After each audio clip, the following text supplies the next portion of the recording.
buenos días, Fernando, Diana. Muy buenos días por ser mis anfitriones. Gracias una vez más a Ceptodon México y a COA por la invitación a compartir esta presentación con ustedes. Sin preámbulos y bajo el título Alveolo Post-Extracción, tratamiento en la práctica diaria, iniciamos este webinar.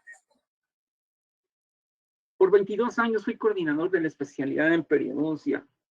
Tengo 30 años como profesor de posgrado en la Universidad Autónoma de Guadalajara. Y he dedicado más de 40 años de mi vida a la práctica profesional, a la práctica privada.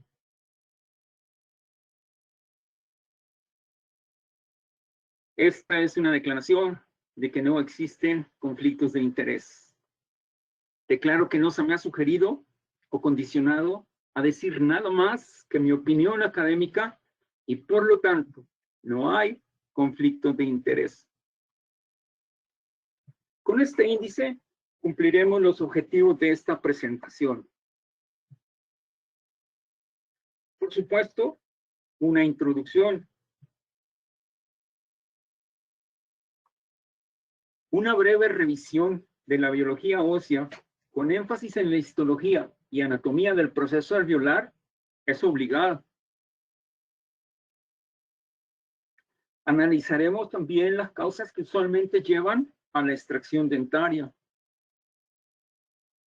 Veremos la descripción del alveolo post-extracción y las consideraciones básicas para la elección del tratamiento que minimice la secuela de la pérdida de dientes. Haremos una breve revisión de las técnicas y materiales utilizados en la preservación del reborde alveolar residual para la más adecuada reposición de los dientes perdidos, con la presentación de un par de casos clínicos que nos mostrarán los beneficios del procedimiento. Y por supuesto, llegaremos a unas conclusiones.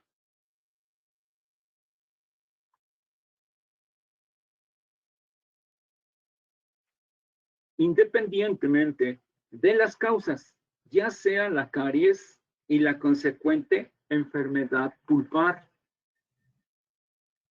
o la enfermedad periodontal, es decir, la pérdida del soporte periodontal, o más aún, la coincidencia de estas dos condiciones en un mismo sitio, en un mismo diente, situación que exige un preciso diagnóstico diferencial.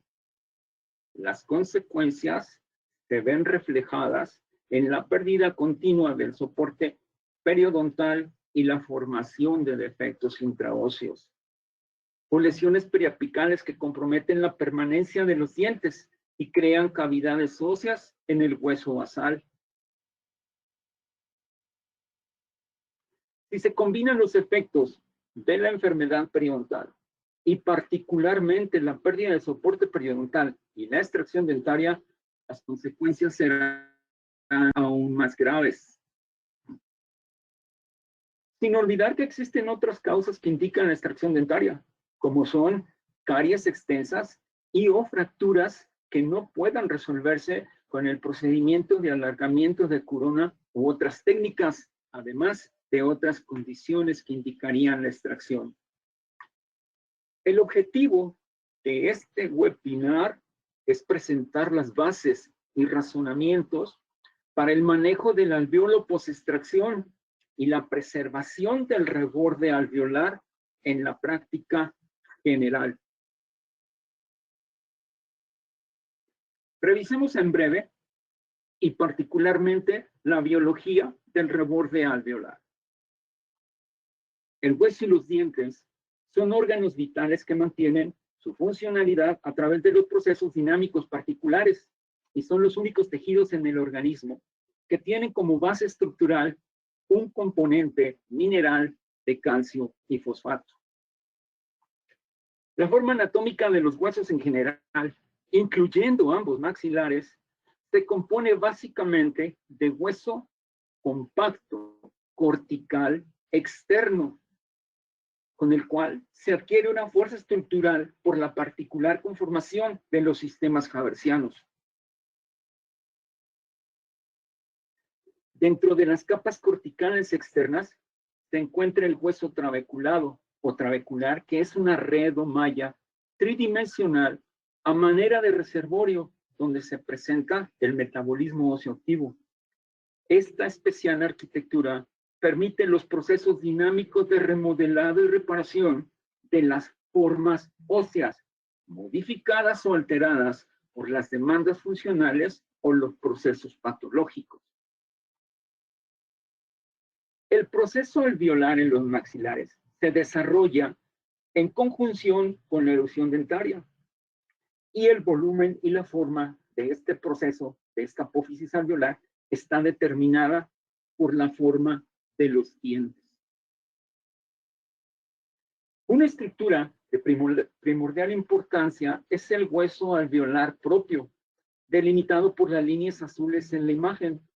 Su característica histológica es la de ser un hueso compacto, fasciculado, es decir, formando haces, y su función específica es tener insertadas una porción de las fibras colágenas del ligamento periodontal y se denominan fibras de Sharpe, tanto las insertadas al hueso como las insertadas al cemento. Ya veremos la importancia de esta estructura en la cicatrización del alveolo. La imagen nos muestra un corte en el plano horizontal con la conformación histológica en la zona interproximal o interradicular, con los siguientes componentes.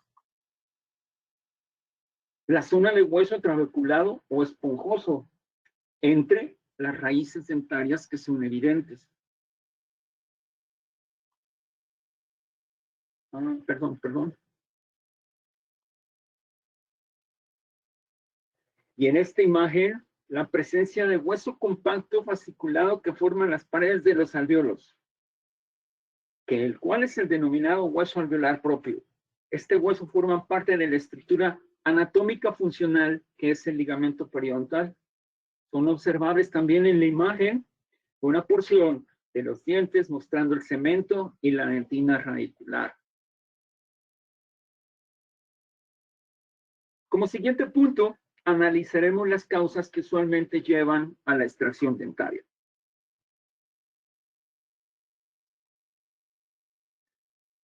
Sin importar la causa, la extracción dentaria resulta en la disminución de las dimensiones biológicas de las apófisis alveolares en ambos maxilares.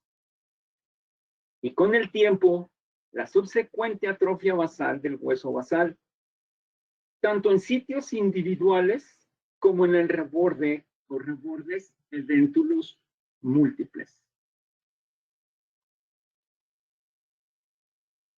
Lo cual compromete la sustitución protésica de los dientes, en especial si se involucra la zona estética, ya sea para la sustitución de un solo diente o ausencias múltiples con prótesis fija o prótesis removible, tanto como para una rehabilitación oral completa o con implantes dentales.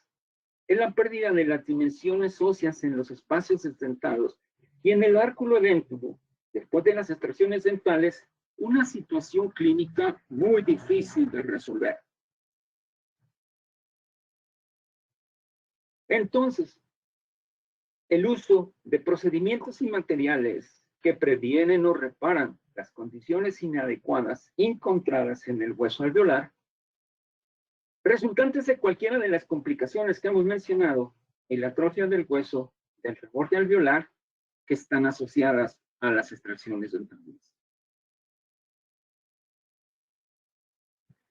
Es claro que las consecuencias de la pérdida dentaria presentan una condición entonces particular y un reto especial en odontología restauradora convencional y en rehabilitación oral, particularmente con el uso de implantes dentales. ¿En qué condiciones queda un alveolo inmediatamente después de la extracción? ¿Qué pasa con él con el tiempo? ¿Qué consecuencias tiene? Considerando la anatomía dental, podemos encontrar dos tipos de alveolo. El alveolo uniradicular, y el alveolo multiradicular. En un alveolo simple de dientes unirradiculares o dientes con raíces fusionadas, encontramos que está conformado por 4 paredes óseas, vestibular, lingualo-palatina y 2 proximales. En el alveolo de un diente multiradicular encontramos además el septum intrarradicular. Es de considerar entonces que las características de los componentes de un alveolo son altamente variables y dependen principalmente de la forma de las raíces dentarias y las características anatómicas, histológicas del hueso alveolar. ¿Qué altera entonces? La cicatrización de un alveolo post-extracción. Las causas principales son la histología y la anatomía ósea que hemos revisado previamente. La posición del diente en el proceso alveolar. Está vestibular, está en posición adecuada, está hacia lingual o palatino, está extruido, está intruido. Hay que considerar las patologías previas, que como en el caso que vemos hay una lesión preapical que con evolución crónica, ya presentando resorción radicular y pérdida del soporte periodontal en el diente distal.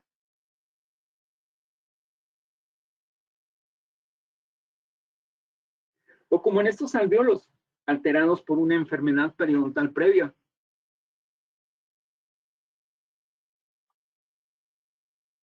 Asociado a las características previamente descritas, el procedimiento quirúrgico de la extracción dentaria puede complicar aún más la situación o agravar las consecuencias, como observamos en el momento de la extracción. En esta zona, la pérdida de una porción de la cortical vestibular.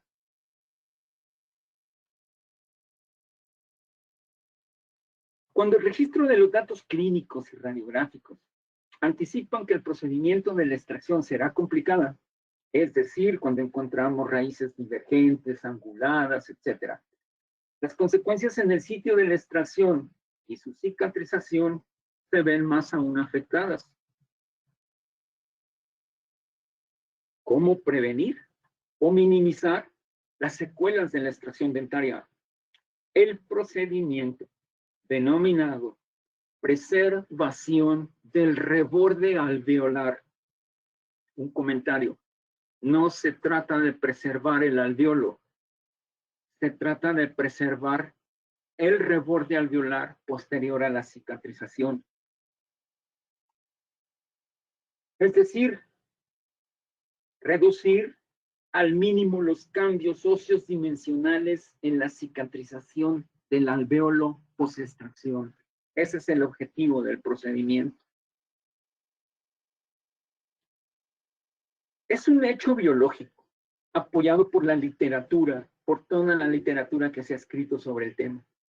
La cicatrización del alveolo, independientemente de su condición y el tratamiento, invariablemente desencadena una serie de eventos que llevan a los cambios dimensionales y las alteraciones en la apófisis alveolar.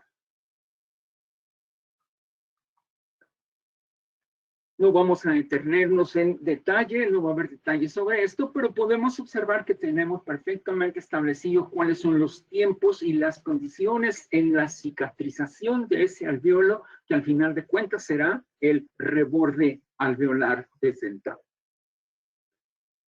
Los eventos que describimos, esa invariable pérdida en el tejido cicatrizal en un alveolo, se presentan en todo el alveolo, por supuesto. Y es descrita como atrofia alveolar por un autor que se llama Bedrosian. Y tiene 2 componentes involucrados, la pérdida ósea horizontal y la pérdida ósea vertical. Es decir, pérdida en el ancho y pérdida en la altura del futuro reborde. Sin embargo, los cambios más significativos clínicamente son en la porción coronal y particularmente en la porción vestibular. Un reporte en la literatura indica que el 91% de los defectos en el reborde alveolar anterior fueron causados por la extracción dentaria. Ahí están las consecuencias de las que hablábamos en el momento de la rehabilitación. La complicación clínica de estas alteraciones es al momento de reemplazar los dientes perdidos, cualquiera que sea el tratamiento, prótesis removible, prótesis fija, implantes dentales, y todo consecuencia de ese proceso de cicatrización natural en un alveolo. En un intento por obtener datos precisos y aplicables a la práctica clínica, varios autores han propuesto la clasificación o clasificaciones del alveolo post-extracción.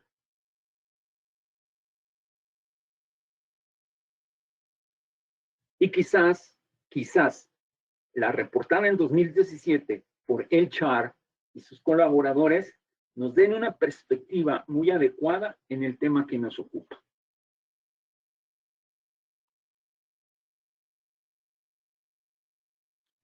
Para cumplir el objetivo de esta presentación, revisaremos algunas consideraciones básicas tomadas en cuenta exclusivamente el alveolo post-extracción intacto o con mínimas alteraciones en su anatomía.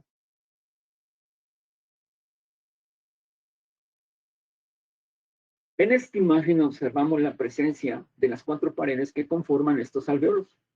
Sin embargo, es notorio que la pared vestibular en ambos casos es muy delgada, es decir, podríamos perfectamente decir que tiene menos de 1 milímetro de grosor esa pared vestibular. En un reporte de Braut y colaboradores, se examinaron con tomografía computarizada de haz cónico 498 dientes superiores que incluían de primer molar superior izquierdo a primer molar superior derecho, en un total de 125 pacientes.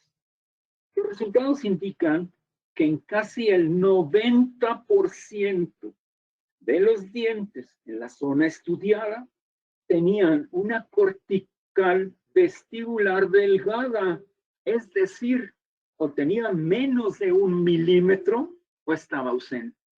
Las imágenes hablan por sí solas. Vean la transparencia de esta cortical y vean el grosor que presentamos en esta pared.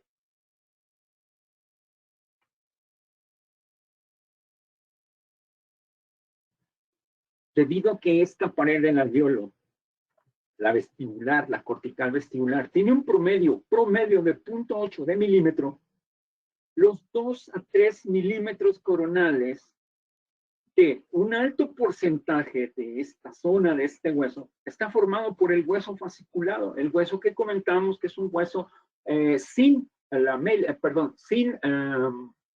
espacios medulares, es decir, ese hueso es el causante de que en la extracción, en el diente natural, en la extracción o en los implantes, se pierda de la manera que sea. Es decir, se va a perder prácticamente, hagamos lo que hagamos. El punto sería minimizar las consecuencias. Al aplicar los datos anteriores a situaciones clínicas, se hace necesaria la utilización de técnicas para la prevención o corrección de tales condiciones presentes o futuras. Y además el uso de procedimientos adjuntos a la extracción dentaria y el uso de materiales de injerto, particularmente.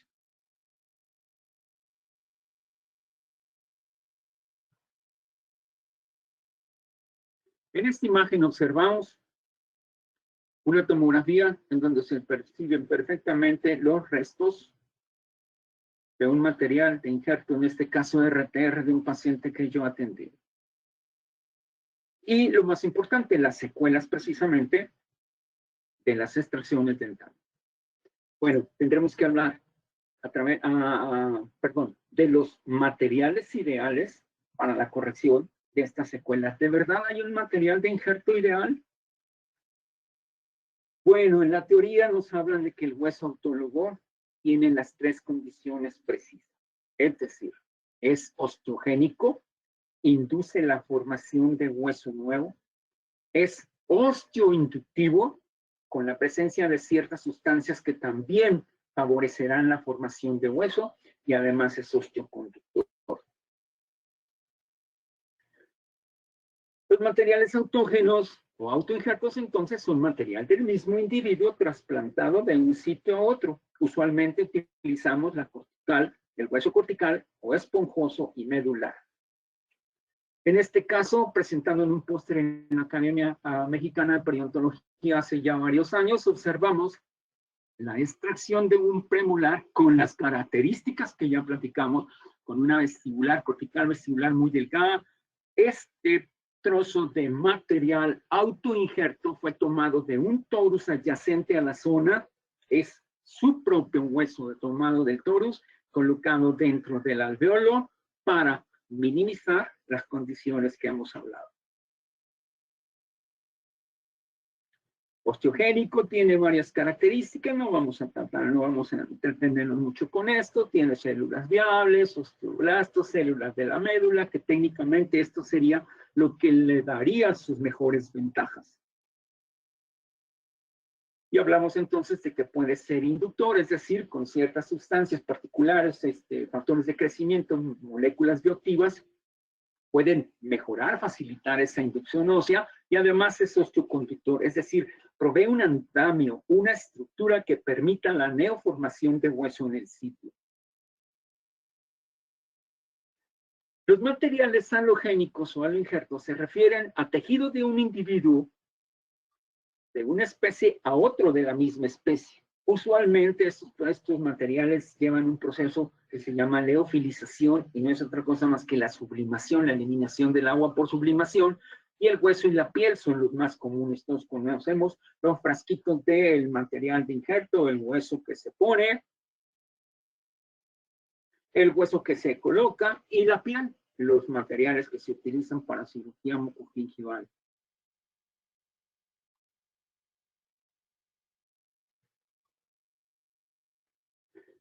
Senoinjerto se refiere a un tejido de otra especie, con el componente mineral o el colágeno como principales fuentes. Es decir, estamos hablando de tejidos bovinos o porcinos. Todos estamos familiarizados con uno de amplio uso en periodoncia, cirugía, implantes, etcétera, etcétera. Es decir, es un material de las muchas opciones que tenemos.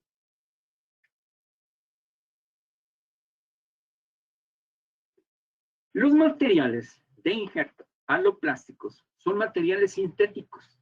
Los ejemplos más comunes son la hidroxiapatita, el fosfato tricálcico beta y vidrios reactivos o polímeros.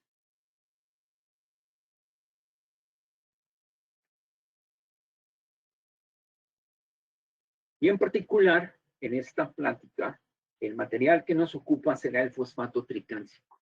Y todavía más, el material de reemplazo tisular reabsorbible de la casa Cetodon, que es un fosfato tricálcico. Tiene características de que es fabricado, es procesado por un laboratorio farmacéutico con altos estándares de calidad, lo que permite que tenga una estructura similar al componente mineral óseo. Se puede presentar en bloque, particulado, con diferentes tamaños en su estructura, etc. ¿Cuáles son los mecanismos? ¿Cuál es el mecanismo de acción de este material? Bueno, es estrictamente un material de osteoconducción. Sirve como un andamio para que pueda darse la formación ósea. Al ser un componente mineral idéntico al que está formado el hueso, es reabsorbido y sustituido por el hueso del propio receptor. Tiene una característica muy importante que es la absorción a proteínas, y esto le ha dado una característica, esta característica le ha dado un uso muy común en áreas de ortopedia, en investigación y en el área clínica. Es decir, se usa como el vehículo en el cual se llevan al sitio de un injerto, una zona de injerto, los factores de crecimiento. Tiene esta absorción de proteínas estos factores se adhieren a este componente de una manera muy precisa y puede medirse la cantidad de material que se utilizó y puede medirse la cantidad que se utilizó para hacer cuantificaciones. También permite la migración celular y la vascularización o neovascularización, que es el evento biológico más importante en cualquier cicatrización, incluyendo la ósea.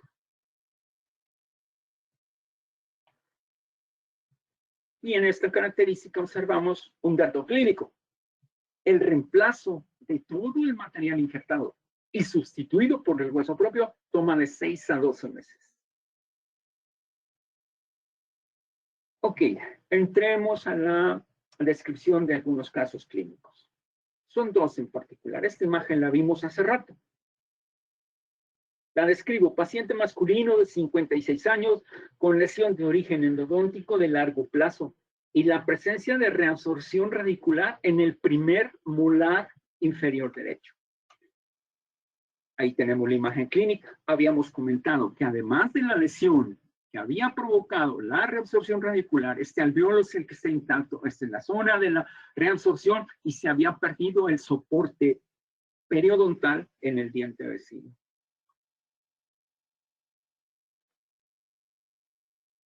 En esta imagen observamos el material de injerto, el fosfato tricálcico beta, previo a la formación de un coágulo. El coágulo debe formarse en la superficie de cualquier alveolo, tenga o no tenga material de injerto. Las dimensiones del sitio de la extracción evitan la posición de los dos labios del colgajo. Entonces, si nosotros tenemos una herida, en este caso de extracción, con o sin material de injerto, pero tenemos un coágulo hasta el tope, hasta lo máximo de altura, estable, y cerramos, pero no afrontan los tejidos, el coágulo es el mejor material regenerativo que hay en la madre naturaleza. Nada lo sustituye. Y en una serie de casos clínicos que todos hemos vivido, no es posible afrontar el colgajo. O hacer una cirugía para hacer una afrontación de los labios del colgajo sería muchísimo más complicado que dejar el coágulo cubriendo la zona. Aquí tenemos la imagen radiográfica del sitio inmediata posoperatorio y se alcanzan a percibir con toda claridad las partículas del material de fosfato tricálcico RTR en la zona. Aquí tenemos la radiografía inicial y obviamente la que acabamos de ver. Radiografía posquirúrgica a 6 meses. Nótese, pero muy particular, el aspecto trabeculado, donde previamente se había colocado el material de fosfato tricálcico. Esto demuestra de una manera clínica que el material aloplástico que injertamos ha sido completamente sustituido por hueso del receptor, pudiendo inclusive atreverme a decir que hubo una cierta reparación en la pérdida de soporte en la cara distal del diente vecino.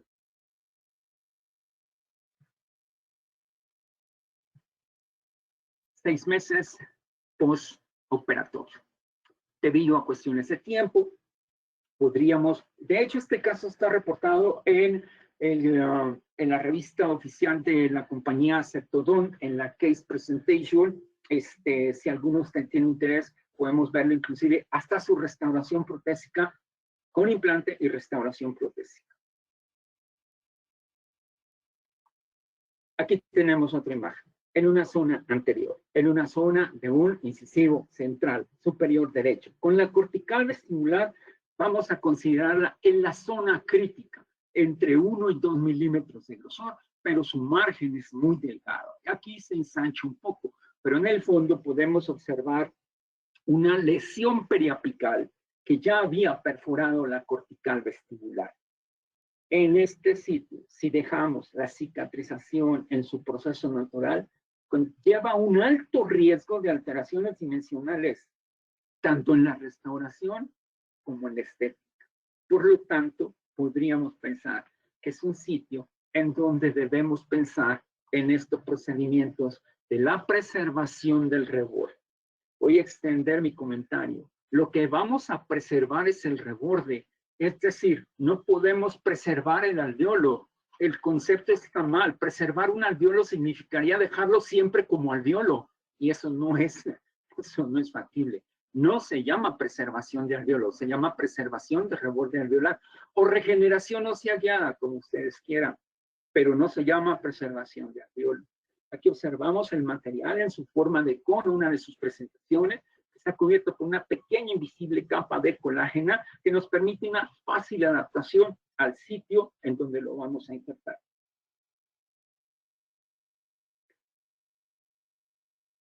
Si el profesional de la salud está familiarizado con los principios básicos del procedimiento quirúrgico de la extracción dentaria, deberá necesariamente cubrir el objetivo primario, que son el cierre en los bordes de una herida. Pero ya lo vimos. Bueno, en las áreas estéticas será requisito indispensable. Probablemente en las áreas posteriores podamos tomar el concepto que platiqué, una opinión que compartí con ustedes. Si hay un coágulo cubriendo perfectamente el alveolo, vamos a tener complicaciones, pero serán mínimas. La cicatrización se podría llevar de forma natural.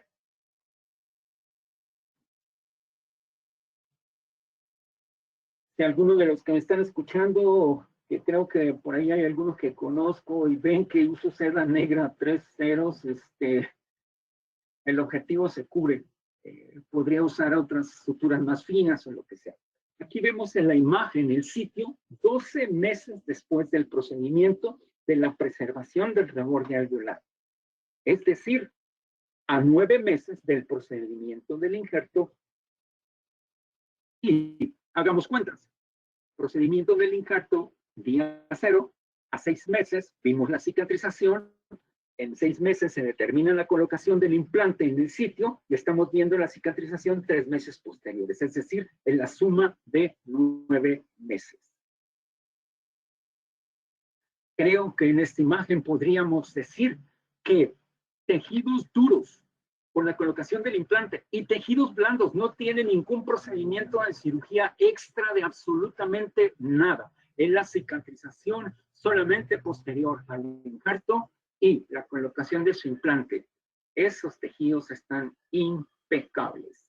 Y en la parte de abajo vemos el mismo día en el que se hizo la restauración, en donde vemos todavía la irritación e inflamación provocada por los provisionales y una corona en el diente lateral.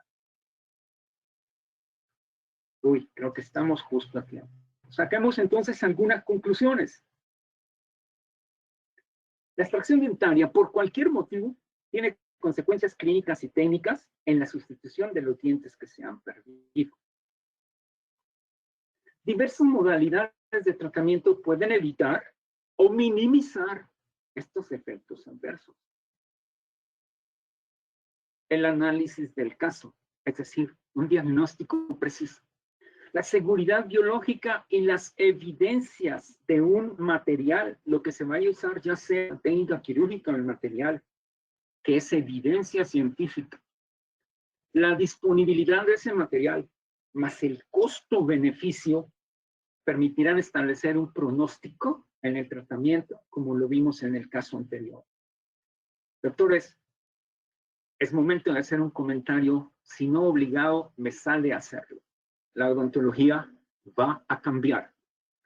Las condiciones económicas de recesión que se vienen van a ser muy complicadas.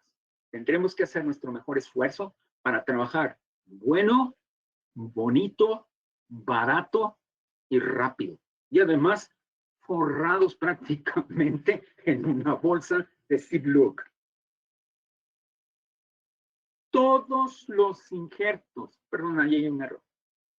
Todos los injertos óseos representan una probada eficacia para prevenir y corregir estas alteraciones. No tengo preferencia por ninguno.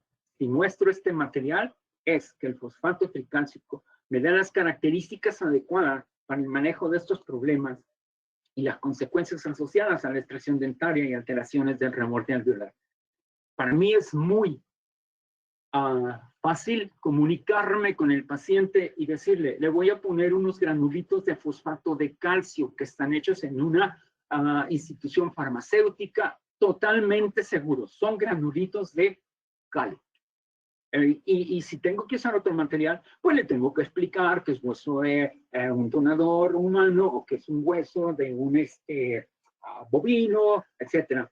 No es que quiera o no quiera decirlas, es que es obligación de nosotros comentarle al paciente qué usamos, por qué lo usamos, para qué lo usamos, etcétera. Ya saben, el consentimiento informado implica darle todos los datos al paciente.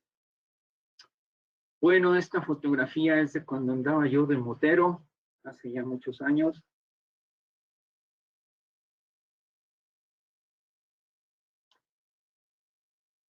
Creo que es obvia la diapositiva. Quédense en casa, cuídate, cuídanos. Hemos de salir de esta, doctores. Hemos de salir. Muchas gracias por su atención. Si alguien requiere algún material extra, un comentario extra, alguna información, etcétera, estoy totalmente a su disposición. Tengo casi 35 años en un aula de clase y espero que me saquen de ahí solamente con los pies por delante.